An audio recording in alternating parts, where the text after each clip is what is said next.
ఉన్న అవగాహన మేరకు టీఆర్ఎస్ చరిత్రలో ప్రస్తుత బీఆర్ఎస్ చరిత్రలో ఇది ఒక అతి పెద్ద బహిరంగ సభ కాబోతా ఉన్నది. మీరందరూ కూడా చూస్తారు. ఎందుకంటే ప్రతి నియోజకవర్గం నుంచి ప్రతి జిల్లా నుంచి రిపోర్ట్ వస్తూ ఉంది. మాకు ఇంకా ఎక్కువ బండ్లు ఏర్పాటు చేయండి, కేసీఆర్ గారిని చూడాలి, ఆయన మాట వినాలి, ఆయన మాట వింటే ధైర్యం వస్తుంది, ఆయన మాట వింటే ఈ కాంగ్రెస్ అరాచక పాలన అంతం చేయడానికి ఈ బాధితులందరికీ గుండె నిండా మళ్ళొక్కసారి ఉత్సాహం వస్తుంది. కాబట్టి మేము వస్తామని చెప్పి ఎక్కడి వాళ్ళు అక్కడ ప్రతి నియోజకవర్గానికి సంబంధించి కూడా మరి ఒత్తిడి ఉన్నది. కానీ నేను మిత్రులందరినీ కోరుతా ఉన్నా, ముఖ్యంగా ఉమ్మడి వరంగల్ జిల్లా మిత్రులు, పక్కనే ఉన్న కరీంనగర్ జిల్లా మిత్రులను కూడా కోరుతా ఉన్నా, ఎవరికి ఏ వాహనం అందుబాటులో ఉంటే ఆ వాహనం తీసుకొని వచ్చేయండి. మీరు కొంతమంది దగ్గరున్న వాళ్ళు మోటార్ సైకిళ్ళ మీద కూడా వస్తారు. హుజురాబాద్ వాళ్ళు పెద్ద ఎత్తున మోటార్ సైకిళ్ళ మీద కూడా రావడానికి ఏర్పాట్లు చేసుకుంటా ఉన్నారు. జాగ్రత్తగా రండి. కానీ ఎవరికి ఏ చిన్న వాహనం దొరికినా అందుబాటులో ఉన్న వాళ్ళు రండి. నాకు పొద్దున్నే ఈరోజు ఒక దృశ్యం చూస్తే చాలా గొప్పగా అనిపించింది. మళ్ళీ ఉద్యమం నాటి రోజులు గుర్తొచ్చినాయి. ఇక్కడ వరంగల్లో సభలు జరిగినప్పుడు గతంలో నర్సంపేట నుంచి అదేవిధంగా పరకాల నుంచి ఆ ప్రభ బండ్లు వచ్చేది పెద్ద ఎత్తున. అట్లాగే మళ్ళొక్కసారి ఈరోజు సూర్యాపేటలో బయలుదేరినారు.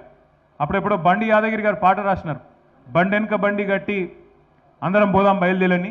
మరి అదే పద్ధతుల్లో బండి వెనుక బండి గట్టి ఇవాళ సూర్యాపేట జిల్లా రైతన్నలు అక్కడ సూర్యాపేట జిల్లా కేంద్రం నుంచి పెద్ద ఎత్తున బయలుదేరి వాళ్ళు వస్తూ ఉన్నారు. ఇవాళ సాయంత్రం తొర్రూరు కూడా చేరుకుంటున్నారు.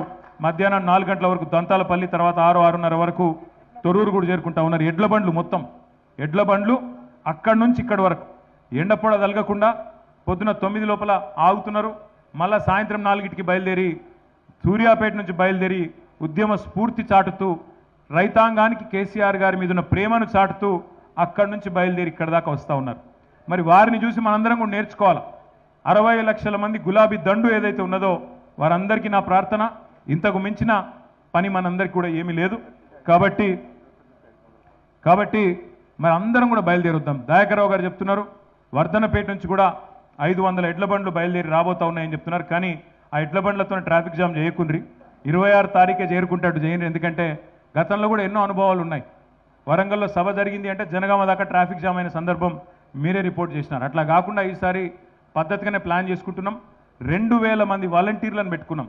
ఆ పిల్లలు కూడా ఇక్కడ ఉన్నారు, వాళ్ళ యూనిఫామ్లు వేసుకొని ఉన్నారు. 2000 మంది వాలంటీర్లు ప్రత్యేకంగా ఇప్పుడు ఇక్కడికి వచ్చినప్పుడు చూసుకుంటూ వచ్చినాం.